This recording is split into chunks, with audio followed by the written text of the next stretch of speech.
For the love of Christ constrains us, because we have judged this, that one died for all, therefore all died, and he died for all, that those who live may no longer live to themselves, but to him who died for them and has been raised. 2 Corinthians 5:14-15. This week's episode continues the series entitled Principles for Our Vital Living, with excerpts taken from a time of fellowship in August 2009 in Anaheim, California. In today's episode, Brother Ron Kangas speaks on the second principle of realizing that we already belong to the Lord and living to Him by having a no longer consecration. A link to the full audio can be found in the episode notes.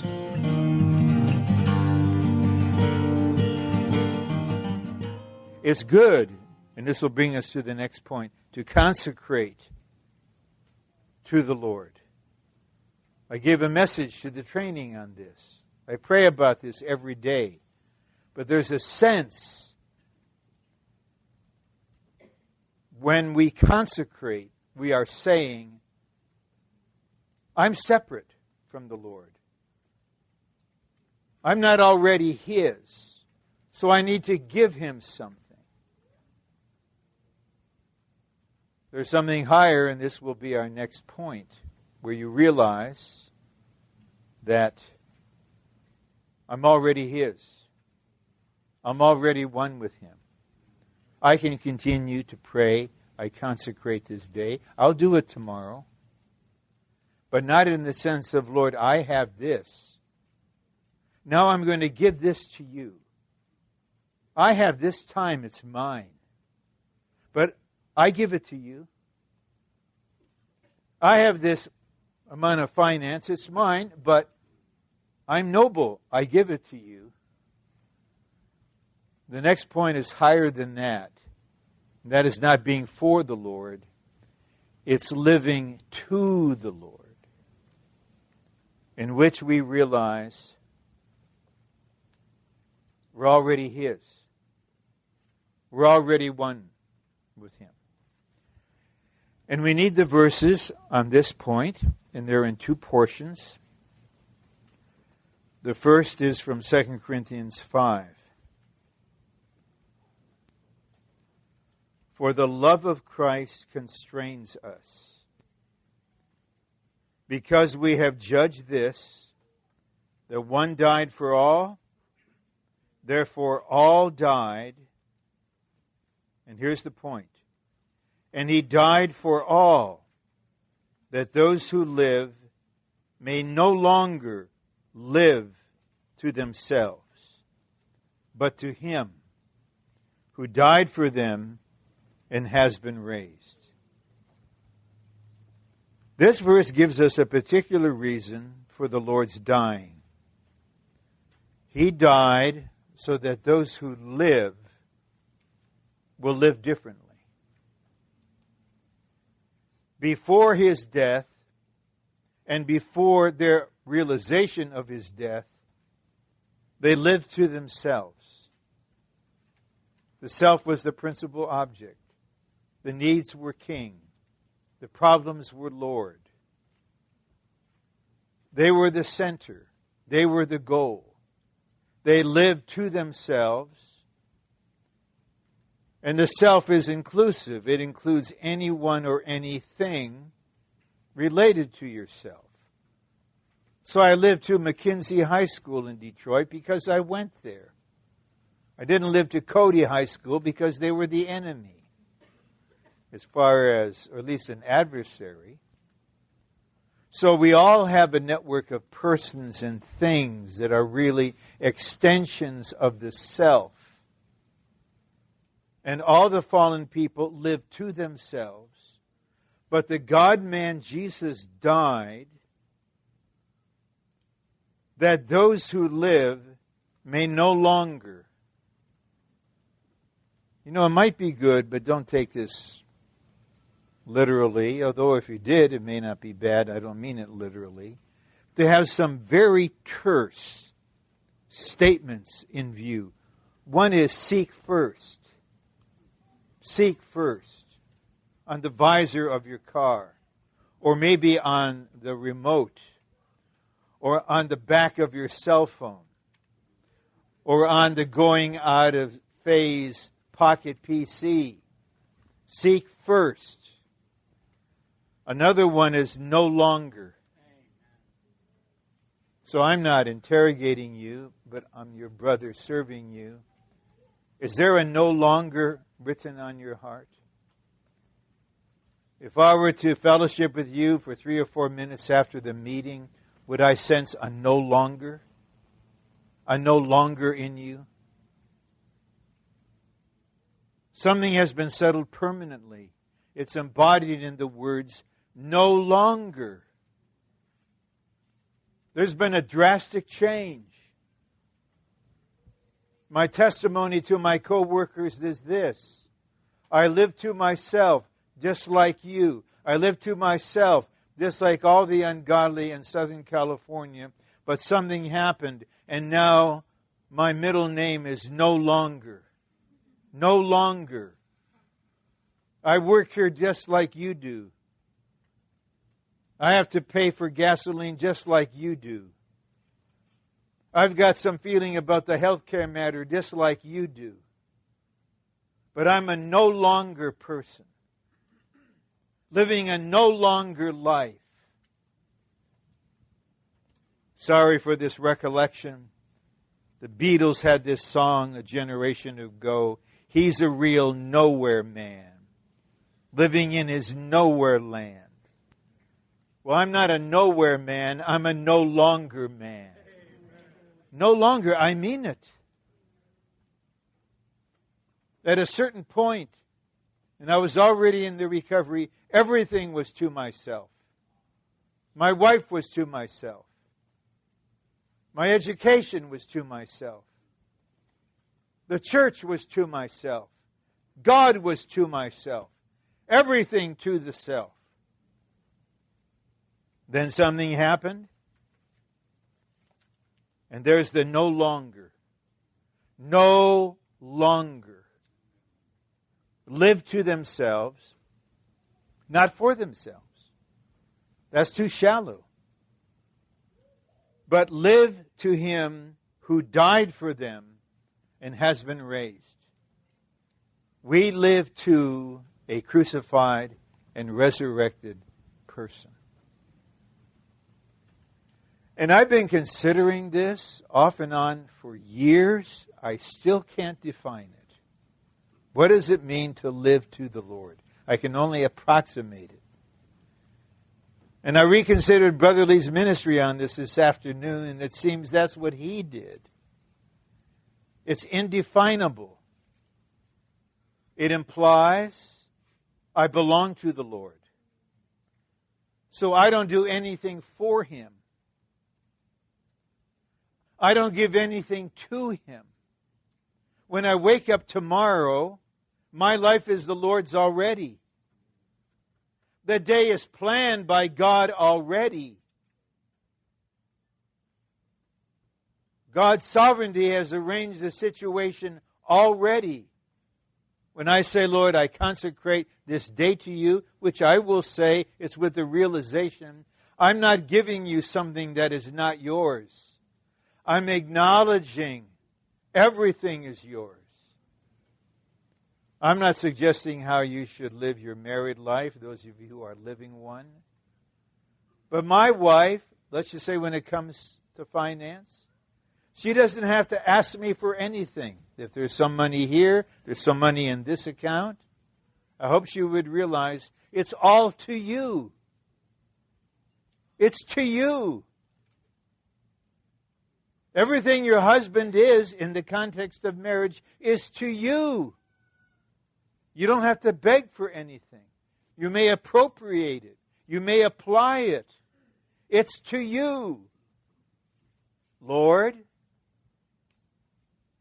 I'm not here doling out things to you that are really mine, and I condescend, I deign to give them to you as if I were the possessor of this, and I offer up something that's mine, and what I don't feel like offering up, I retain. There's the realization of a no longer. You don't have to ask my permission, Lord, for what you do, for what you allow to happen, for how you will touch any member of my family, for how you will care for my health, for my finances, for my service. You don't have to consult with me. There's a no longer. I call heaven and earth to witness. All the positive angels, the evil angels, the demons, the evil principalities. There's a no longer in my being. I'm no better than others. I was more selfish than they. Sought more glory for myself than you could ever imagine. But someone died. Someone resurrected. And then the love of Christ comes to constrain. And then we make a determination. We make a judgment. We're all dead. We no longer live to ourselves, but to Him. A parallel passage is in Romans 14. Again, in a very particular context of the church life in its generality, with some who are vegetarians and they just will not eat meat, and others are carnivores and they like Ruth's Chris Steakhouse and other places, and they're convinced that they can eat anything. Some have feelings about a certain day, so they consider that day special. And someone else says, to me, every day is the same. That's the context of the actual situation of generality in the church. And then Paul says this in Romans 14. For none of us lives to himself, and none dies to himself.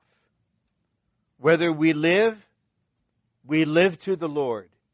And whether we die to the Lord.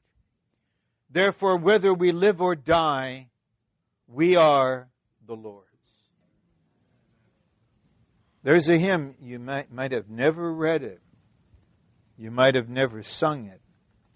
It's a lovely hymn, 504. Jesus, I live to Thee, the loveliest and best. To live to Thee is bliss to me. To die is endless rest. Living or dying, Lord, I know not which is best. Here is someone who had light to realize, I'm the Lord's already. Everything is His. Everything has been offered. Now I would be one with Him. In my human situation, which is working, which is taking care of children, which is reading Curious George Flies the Kite to a smart little girl who has memorized the book. But I love this illustration. You try to skip a page because you're bored, then she will nail you on it.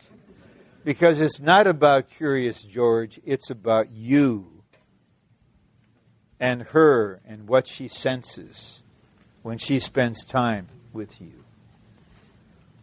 We're all in a situation like this all the time. We're in traffic. Someone literally ripped off, the sticker from my license plate. I should have followed my wife's advice. When you get the new year on it, take a razor blade and cut it into pieces. But, a man needs mercy to follow his wife's advice.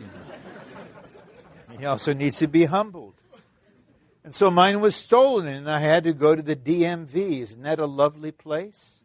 And get in the line like everybody else. I can't say I was robbed. I shouldn't have to be in the line. I'm a God man. God men don't do lines. I'm there like everybody else. And one thing, I don't want to get into the mode of psychological regret because that's of no spiritual benefit. But I hope this would hit you. I have lost tens of thousands of short opportunities to live Christ. You know, if you're almost 70, how many days is that?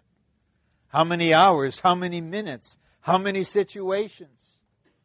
How many people who don't budge when the red arrow turns green and you're the seventh vehicle behind? They don't budge, and it's truly red when you get there. You can't lie to say it was in between. Now you have 2 minutes and 15 seconds. What will I do? Lose 2 minutes here. Lose 30 minutes here. Lose this situation. Lose that situation. You lose a day. You lose a month. You lose a year. You lose a decade. When the Lord is always coming to us, always living in us, in exact particular situations all the time. When I was a young husband, teaching in a very challenging multiracial school environment in the San Fernando Valley, and having perhaps the most challenging students. When I came home, I realized the first thing I must do is set up my antennae to find out what's the situation. How is it with the kids? How is it with the wife? I wish I could say. I spent the 43 years that I've been in the Lord's recovery, one with the Lord, living to the Lord. I can't say that, but I can say there's a no longer now. A no longer. We like this song. It's a lovely melody. Don't be bothered by my playing with it a little bit. Life is full of opportunities, ordered by the Father's hand we see. Everything's the best that it could be, so let's waste the opportunity. Lovely song. But life slips away, and opportunities slip away, until there's a no longer in you. And you realize, Lord, I do not live to myself. If you give me tomorrow, I will live it to you. If you give me tonight, I will live it to you. None of us lives to himself. Brother Lee did not live to himself. And some of us spoke to him at the very end in the privacy of his room, when about the only faculty remaining was hearing, and we spoke from our heart to him. He died to the Lord. He lived to the Lord. He died to the Lord. When he lived, he was the Lord's. When he died, he was the Lord's. So here we are, or here you are, young adults, young adulting all day long, in the midst of what is more often than not a rather dull and boring and repetitive and unexciting and unadventurous existence. That's our life. We really do need to be revived in the morning, to receive a fresh dispensing of grace, and just simply live to the Lord. Daniel did this. Daniel was obviously a very intelligent young man. That's one reason why he was taken to Babylon and why he and his companions were singled out for an intensified education. And throughout the reign of the Babylonians, he was in civil service. The Persians came in, he continued was at the very top of government service. Next to the king. He had the most responsibility. And you know the story of how the king was duped into signing an edict that couldn't be revoked because there was no longer absolute power. That was with the head of gold. Now there was some limit on the monarchy. Don't pray. Don't let anyone pray for 30 days. Daniel prayed as usual. And the king tried to rescue him from the lion's den.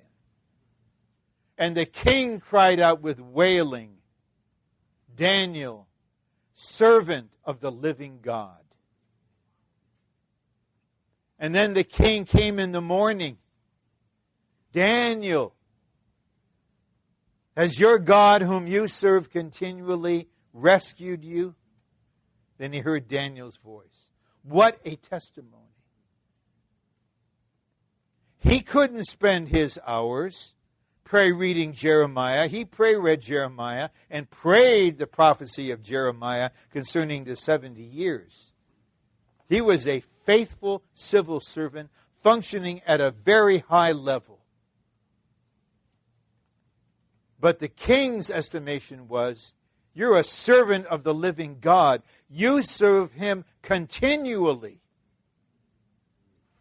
And when Brother Lee released this in Volume 8 of the Elders' Training, he identified for the whole recovery what it is to be full-time. He said, if you think to be full-time means you have a job, and now you leave your job and you devote your time to the Word and to the church, the ministry, the work, he said that is a fallen concept from degraded Christianity. To be full-time is to live to the Lord. A brother who went to be with the Lord in 1985, Samuel Chang, was one of the elders in Eldon Hall. There were 3 other elders at the time. They were also co-workers that were devoting their full time to the work. Brother Samuel felt to keep his job. And he worked in a lab. And he gave this testimony. There was a certain allocation of work given to him for the week. This is what you're expected to do. This is what you should produce. He did it in 3 days. And then he said, the Lord made me clean up the lab. Just cleaning all the facility as if I were a janitor. You didn't get to meet him. I hope you meet him in the kingdom, at the latest in the New Jerusalem. When he's talking to you and you to him, and he didn't have a lot of words, it was usually very brief and direct, you realized this man is a priest who's been praying for us all. His being is saying, I pray for you. While I'm cleaning, while I'm working as a chemist, while I'm doing my job outwardly, I'm living to the Lord. I'm serving the Lord. I pray without ceasing. I bring the whole church with all the saints. Even he said once, if a little child has a fever, you should suffer with it. He bore the children. He bore the infants. He bore all of us young brothers. He lived to the Lord. That is a full-timer. We need no longer written in our being. We need to be enlightened to see, because I don't want you to misunderstand and fall into illegality. We're not simply saying, Lord, I consecrate this to you. We may or may not use those words. The point is, I recognize it's yours. I will say, when I reach a certain age before too long, I will say, this is a milestone, Lord. I give you the rest of my life. But actually, I'm acknowledging it's already yours. My physical body with all of its organs is yours. My marriage, my family, everything I own, all of my relationships, everything I do, all of my service, it's already yours. I wouldn't have it any other way. Now I would be one with you and live to you. This fellowship is for you, but it's to Him. I hope you would be influenced. I hope there would be a seeking in you. That you wouldn't assume you understand this, that you would go to the Lord and you would pray about a no longer. We're all going to be in a particular human situation until the end. You'll have kids, and you'll learn something from the first one, and then the second one is so different from the first that you've got to start all over with the second, and then by the time the third comes, you don't know what you're doing, because the third, at least in my case, was the mystery man. Okay, he's a Kangas, but how do I care for this kind of Kangas? I don't know. Now I'm a grandpa. And when I'm with my grandchildren, I'm in a very human situation. And we talk in a human way. Right there with them. I would live to the Lord. I'm looking for a time. It's not the time. There'll be a time when I believe I will take them aside, one by one, and tell them what I'm about to tell you. Please remember all of your life. I have prayed for you every day since before you were born. And I'd like you to know your grandpa lives to the Lord. And your parents are learning to live to the Lord.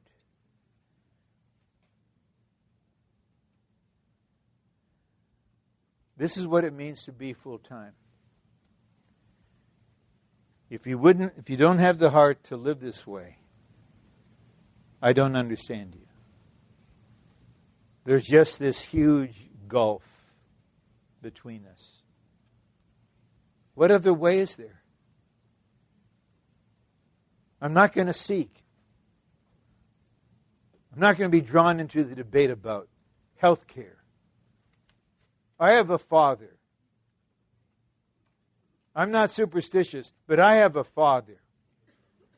And He will take care of me until the last moment of the measured time. I'm not looking, my God is not in Washington, D.C. And He's not in the Oval Office. He's on the throne in the third heavens.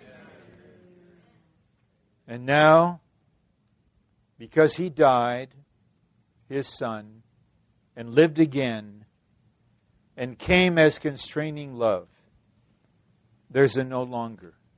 Okay, how this will be applied?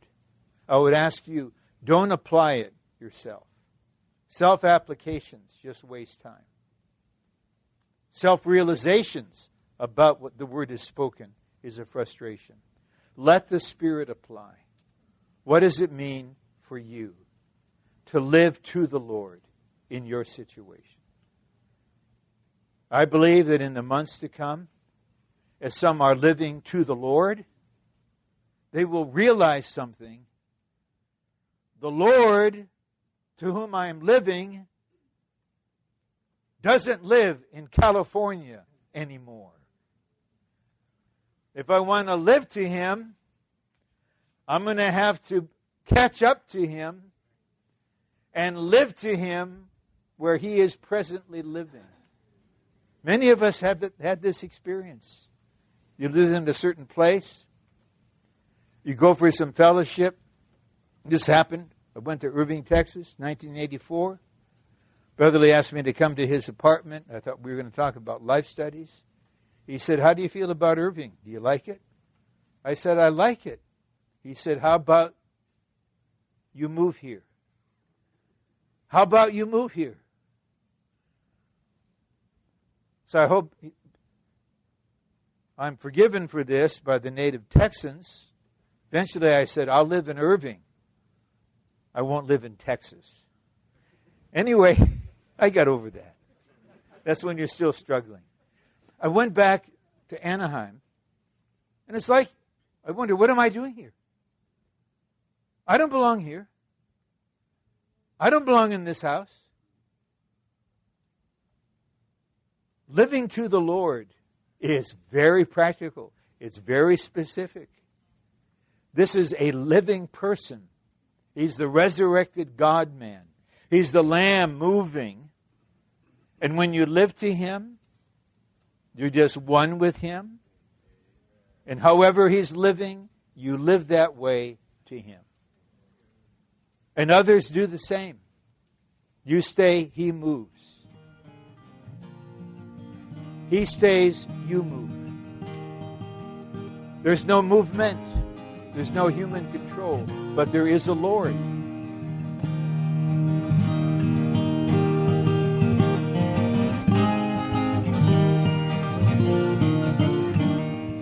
Thank you for joining us today.